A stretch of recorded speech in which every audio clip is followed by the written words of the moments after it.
C'était le 2 septembre 1859. Partout en Europe et en Amérique du Nord, les gens se sont réveillés pendant la nuit, confus et encore fatigués. Ils étaient sûrs que c'était déjà le matin. Il faisait clair dehors, mais en regardant par la fenêtre, ils ont découvert que ce n'était pas la lumière du soleil. Le ciel était éclairé par d'innombrables aurores très intenses, rouges, vertes et violettes. Elles étaient tellement brillantes qu'on pouvait lire un livre comme si c'était en plein après-midi. Elles sont apparues même dans des régions où elles n'avaient jamais été observées auparavant, comme Cuba, les Bahamas, la Jamaïque et Hawaï. Ces incroyables effets visuels n'étaient pas la seule chose qui hypnotisait et effrayait les gens. Le truc le plus high-tech de l'époque, le télégraphe, souffrait de court-circuit dans toute l'Europe et les États-Unis. Des étincelles jaillissaient des équipements et de nombreux opérateurs humains avaient reçu des décharges électriques. Les papiers dans les télégraphes prenaient feu. Toutes les machines avaient été immédiatement déconnectées de leur batterie. Et pourtant, elles continuaient mystérieusement à envoyer des messages coupés. Les incendies déclenchés par les courts-circuits s'étaient propagés sur de grandes surfaces. Les lumières colorées continuaient à danser au-dessus de leur tête. Tout cela avait provoqué une panique et une confusion totale. Les habitants de la Terre n'avaient jamais rien vu ou vécu de tel auparavant. À cette époque, très peu de gens savaient que le Soleil était le responsable de ce chaos. L'un d'entre eux était l'astronome anglais Richard Carrington. Le 1er septembre, vers 11h du matin, cet homme se tenait près d'un télescope dans son observatoire privé. Il observait les taches à la surface du Soleil. Soudain, 2 points avec une lumière blanche intense ont explosé. Ils semblaient aussi brillants que la lumière directe du Soleil. À ce moment, l'astronome ne savait plus quelle terrible confusion allait provoquer ces éruptions. Plus tard, il est devenu évident que le Soleil avait produit une énorme tempête géomagnétique et l'avait libérée sur la couche protectrice de notre planète. Les particules chargées se sont abattues sur l'atmosphère terrestre vague après vague. Le champ magnétique de la planète n'a pas été assez puissant pour les arrêter. Quand il a cédé, la tempête a frappé la Terre, ce qui a provoqué des ravages. Ce phénomène a reçu le nom d'événement de Carrington. Jusqu'à présent, il s'agit de la pire tempête solaire jamais enregistrée. Heureusement, elle s'est produite alors que les gens ne disposaient pas encore de technologies avancées et n'étaient pas si vulnérables à la force géomagnétique du Soleil. La tempête solaire de 1859 a été 3 fois plus puissante que celle du 13 mars 1989. 3 jours avant qu'elle ne commence, les astronomes ont observé une énorme éruption à la surface du Soleil. En quelques minutes, un nuage de gaz de plusieurs milliards de tonnes a été projeté loin de l'étoile. Il s'est précipité directement vers notre planète à une vitesse de plusieurs millions de kilomètres à l'heure. Le lundi 12, l'énorme masse de plasma solaire a atteint le champ magnétique terrestre. Cette tempête a été si violente qu'elle a allumé des aurores spectaculaires et créé des courants électriques souterrains sous l'Amérique du Nord. Ces courants ont dû trouver quelques faiblesses dans le réseau électrique du Québec au Canada. En moins de 3 minutes, la ville entière a été privée d'électricité. Des millions de personnes se sont retrouvées dans des rues obscures, des bâtiments sombres et bloqués dans des ascenseurs. Ils se sont réveillés dans des maisons glacées, incapables de préparer leur petit déjeuner. La coupure de courant de 12 heures qui a suivi a entraîné la fermeture de commerces, d'aéroports et d'écoles. Le métro de Montréal a également été fermé. Aux États-Unis, des centaines de réseaux électriques ont commencé à avoir des problèmes quelques minutes après que la tempête a frappé la surface de la Terre. Heureusement, aucun de ces problèmes n'a conduit à une panne de courant. Cette tempête a été suffisamment violente pour perturber les systèmes de communication par satellite et les signaux radio. Certains satellites spatiaux sont tombés hors service pendant quelques heures. Beaucoup d'entre eux ont souffert de mystérieux problèmes qui ont disparu dès que la tempête a commencé à se calmer. Aucun journal n'en a parlé, mais en 2012, la Terre a aussi failli être frappée par une énorme tempête solaire. La plus intense de ces 150 dernières années. Le 23 juillet, les astronomes du Space Weather Prediction Center, dans le Colorado, ont repéré 2 nuages de particules énergétiques. Ils ont fait éruption à la surface du Soleil et sont partis vers l'espace. 19 heures plus tard, ces nuages sont passés à l'endroit que notre planète venait de quitter. Si l'éruption solaire s'était produite quelques jours plus tôt, la Terre se serait retrouvée dans la ligne de mire. Et si une tempête solaire aussi puissante que le célèbre événement de Carrington se produisait de nos jours, quels seraient les dommages supplémentaires qu'elle causerait ? Notre vie reviendrait-elle à la normale avec une catastrophe pareille ? Avant de connaître les réponses à ces questions, essayons de comprendre ce qu'est exactement une tempête solaire. Le Soleil est une gigantesque boule de gaz en fusion qui change constamment. De temps en temps, il crache des rafales d'énergie, éruptions solaires. Elles vont souvent de pair avec ce qu'on appelle des éjections de masse coronale. Ce sont des bulles géantes de gaz ionisé qui peuvent atteindre une vitesse de plus de 966 km par seconde. Les plus puissantes éruptions volcaniques sont petites par rapport aux éruptions solaires qui libèrent 10 millions de fois plus d'énergie. En quelques minutes, une éruption solaire peut émettre des milliards de tonnes de particules chargées. Les éruptions solaires sont également incroyablement chaudes, avec des températures atteignant plusieurs millions de degrés Celsius. Les astronomes pensent que ce genre d'explosion de rayonnement solaire se produise lorsque le champ magnétique du Soleil est tordu dans certaines régions. À un moment donné, toute l'énergie accumulée est libérée. L'étoile envoie de la lumière et des particules, principalement des électrons et des protons. La plupart des éruptions solaires durent quelques minutes, mais certaines continuent pendant des heures. Les scientifiques classent les éruptions solaires en fonction de leur intensité en rayons X. Tu ne remarqueras probablement pas les plus petites éruptions si tu n'as pas un équipement spécial.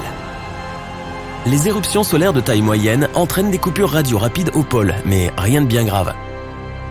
Ce sont des éruptions de classe X dont les gens devraient s'inquiéter. Elles provoquent les tempêtes solaires les plus fortes et longues.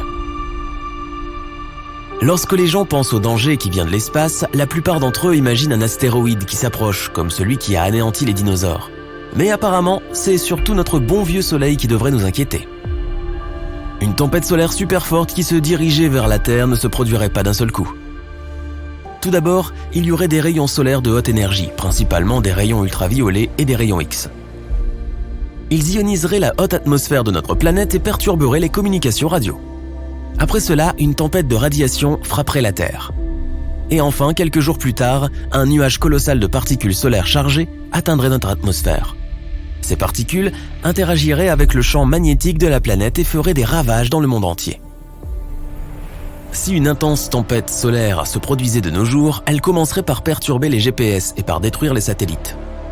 Si des astronautes étaient en sortie dans l'espace à ce moment-là, ils n'auraient que quelques minutes après le premier éclair pour trouver un abri. Leur vaisseau spatial serait probablement suffisamment bien protégé et sûr. Le principal défi serait de rentrer dedans à temps. Après cela, la tempête continuerait d'interférer avec les communications par satellite. C'est pourquoi des tonnes de tes activités quotidiennes, d'appeler tes amis à payer avec ta carte de crédit, seraient en péril. Mais l'une des pires conséquences serait la connexion au réseau électrique.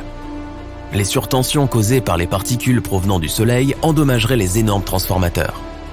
Il faudrait des années pour les remplacer, surtout si des centaines voire des milliers de transformateurs sont détruits.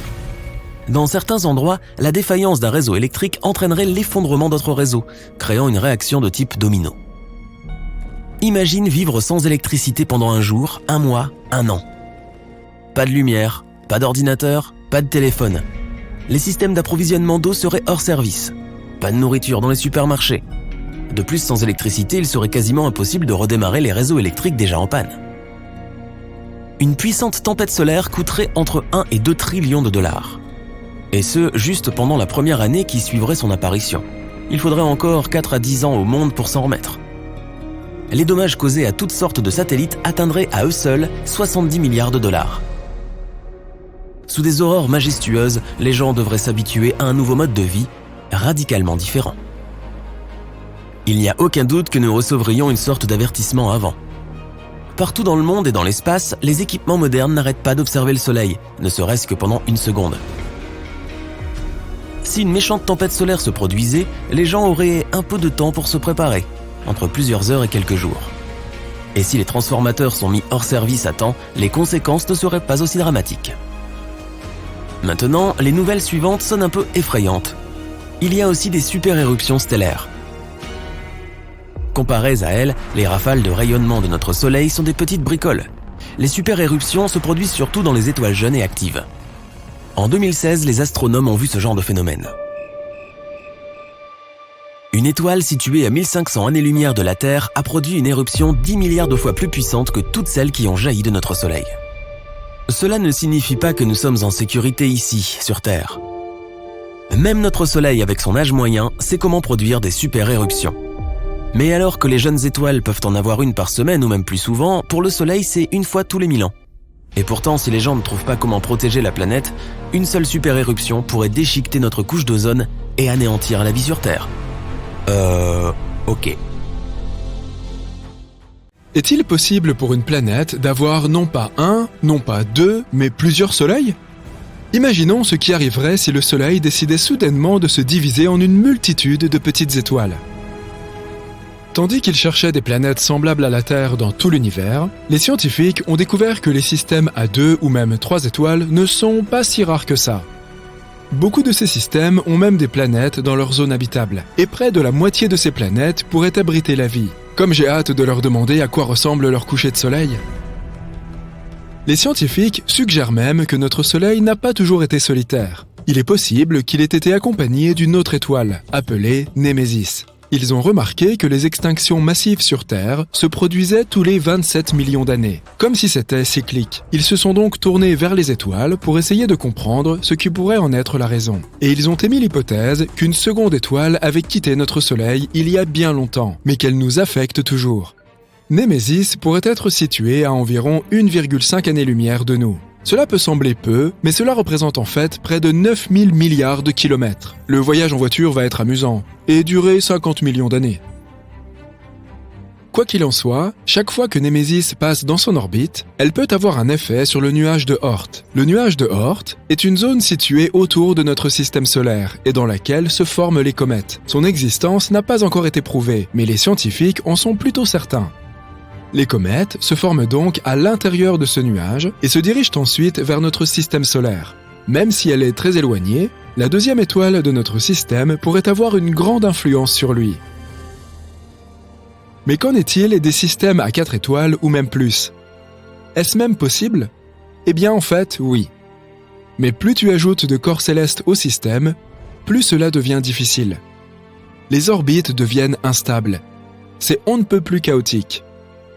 En mécanique stellaire, cela s'appelle le problème à 3 corps. Cela signifie qu'il est très difficile de prédire les orbites des corps dans de tels systèmes. Dans la plupart des cas, elles s'avèrent aussi singulières qu'aléatoires. Isaac Newton est le premier à l'avoir remarqué. Il a essayé d'appliquer ses découvertes sur la gravitation à la Terre, à la Lune et au Soleil. Et il s'est retrouvé confronté à un sacré casse-tête. Il n'était pas facile de comprendre comment 3 objets stellaires orbitent de façon si stable les uns autour des autres. Et il ne s'agissait encore que d'une planète et d'un satellite. Et si on ajoutait plusieurs étoiles ? Je ne voudrais pas être à la place de ceux qui devront calculer tout ça. Ah oui, c'est vrai, je ne suis pas scientifique. Quoi qu'il en soit, nous savons que les systèmes à 3 étoiles sont extrêmement chaotiques. Mais qu'en est-il des systèmes avec encore plus d'étoiles ? Ils sont très très rares. En 2021, la NASA a découvert un système stellaire composé de pas moins de 6 étoiles. C'est tout simplement fou. Bien sûr, il n'y a pas de planète dans ce système, mais qui sait, nous trouverons peut-être un jour un système de ce genre, mais avec des planètes en plus. Dans de tels mondes, la chorégraphie gravitationnelle est très complexe. Il faut des conditions très spécifiques pour que tout tienne bien ensemble. C'est un peu comme marcher sur une corde raide au-dessus d'un abîme. Avec tout cela en tête, essayons d'imaginer ce qui se passerait si le Soleil se transformait soudainement en plusieurs petites étoiles. Oh là là, il va nous falloir une simulation très détaillée. Non, nous allons probablement avoir besoin d'une douzaine de simulations pour que cette chose fonctionne, parce que sinon, nous n'aurons que quelques options. Première option, nous divisons le Soleil en 5 ou 10 petits soleils. Nous dispersons ces derniers non loin les uns des autres. Ils détruiront notre système en quelques heures. Et oui. Tous les systèmes stellaires, y compris le nôtre, sont en mouvement constant dans l'univers. Donc, ils s'écraseront les uns contre les autres presque immédiatement. Cette collision entraînera la création d'une supernova. Notre système se transformera en une magnifique nébuleuse colorée. Pour nous, cela se produira en quelques minutes seulement. Nous n'aurons même pas le temps de sentir quoi que ce soit. Et toutes les planètes de l'ancien système solaire se transformeront immédiatement en une poussière spatiale étincelante. Mais ce n'est peut-être pas la meilleure option pour nous, n'est-ce pas ? Voyons si cela peut se passer autrement. Deuxième option. Puisqu'ils ne peuvent pas être placés si près les uns des autres, essayons de les placer aussi loin que possible. Et dans ce cas, ils vont simplement s'en aller. Adieu ! Leur force gravitationnelle est trop faible pour que tout se maintienne. Nos petits soleils quitteront simplement le système solaire, voyageant dans l'espace dans diverses directions. Ensuite, les planètes abandonnées n'auront plus d'orbite. Et ça inclut la Terre, bien sûr. Nous deviendrons ce qu'on appelle une planète vagabonde. Au début, Nous ne nous rendrons même pas compte que la planète a quitté son orbite. Nous n'aurons donc pas le temps de faire quoi que ce soit, et un froid terrible s'installera. Quelle fin triste et poétique. Bon, aucun de ces dénouements n'est très folichon. Oh d'accord, il nous reste une dernière option. Notre principal problème est de faire en sorte que chacune de ces petites étoiles ait une masse égale. Mais jette un coup d'œil à tous ces systèmes multi-étoiles que nous avons déjà découverts. Tu verras qu'aucun d'entre eux ne ressemble à un groupe harmonieux de boules lumineuses. Au lieu de cela, on y trouve quelques grandes étoiles, et le reste, les petites, sont en orbite autour d'elles. Alors, que penserais-tu de 2 grandes étoiles avec 2 plus petites? À quoi ressemblera la Terre alors? Eh bien, son orbite deviendra terriblement instable. Nous nous agiterons d'avant en arrière, et ce n'est pas vraiment recommandé, pour être tout à fait franc. Nous savons à quoi cela peut mener, car, et c'est tout simplement fou, cela nous est déjà arrivé une fois. Oui, il y a environ 70 000 ans. Une étoile solitaire a visité notre système solaire. C'était une naine rouge appelée Scholz. Une naine rouge est une étoile très petite et très froide. Si tu considères que 7760 degrés est froid, bien sûr. Mais on estime qu'il s'agit du type d'étoile le plus faible et le plus froid. Elle ne devait donc probablement pas avoir l'air ni si grande ni si brillante dans notre ciel. À cette époque, nos ancêtres Homo sapiens vivaient déjà leur vie. Est-ce que tu t'imagines leur surprise? Ils ont vu une autre étoile débouler dans le ciel vers le soleil. Je me demande bien à quoi cela pouvait ressembler. Et puis, Scholz a contourné le soleil et a continué son voyage dans l'espace. Tu ne t'attendais pas à ce que je fasse le récit d'une catastrophe, n'est-ce pas? Si cela s'était produit, tu ne serais pas devant ton écran à regarder cette vidéo. Mais grâce à cette histoire, nous pouvons nous faire une idée de ce qui arrive à la Terre lors de tels événements stellaires. À cette époque, une énorme activité volcanique s'est déclarée sur notre planète. Nous avons aussi eu droit à des pluies de météorites qui nous ont presque anéantis. Nos ancêtres ont vraiment eu la vie dure. Quelque chose de similaire se produira sur notre planète hypothétique avec 4 soleils, mais à une échelle bien plus grande. Une activité volcanique constante, des tremblements de terre et des tsunamis. Brrr. De plus, la durée d'un jour changera, ainsi que la durée des saisons et de l'année dans son ensemble. Elles ne seront plus stables, à cause des changements fréquents de la gravitation. En d'autres termes, tu ne sauras jamais à quoi t'attendre. Un hiver d'1 an, un été brûlant. Et lorsque nous nous trouverons à mi-chemin entre 2 étoiles, il n'y aura même plus de nuit. Elles illumineront les 2 parties de notre planète et il nous faudra dormir en plein soleil. Et si tu penses que tout ça est bien mauvais, garde à l'esprit que nous serons aussi assaillis par beaucoup plus de rayons ultraviolets et de vents solaires à cause de nos 4 soleils. Leur couleur changera également. Ils se transformeront en naines rouges et prendront une teinte orange écarlate dans notre ciel. Nous aurons aussi beaucoup plus d'éclipses. Sauf qu'au lieu de la Lune, c'est le Soleil qui sera éclipsé par un autre Soleil. Mais il deviendra probablement juste un peu plus sombre. Pour être honnête, il est peu probable que quelque chose survive sur Terre après tout cela. Je veux dire, c'est possible, mais effectue une centaine de simulations toi-même si tu veux en être sûr. Toutefois, nous pourrions, en théorie, survivre dans un système binaire plus simple. Par exemple, dans un système composé de 2 étoiles proches l'une de l'autre. Il faudrait qu'elles soient toutes 2 fois plus petites que notre Soleil actuel. Ce serait le scénario parfait. Et il est fort possible que ça arrive dans un avenir lointain. La NASA travaille actuellement sur un projet visant à relocaliser nos descendants sur Proxima Centauri b. Il s'agit d'une planète située dans le système stellaire le plus proche de notre Soleil, Alpha du Centaure. Et, qui sait, peut-être qu'un jour, dans le futur, nous déménagerons vraiment là-bas. Nous verrons alors ce que c'est que de vivre avec plusieurs soleils.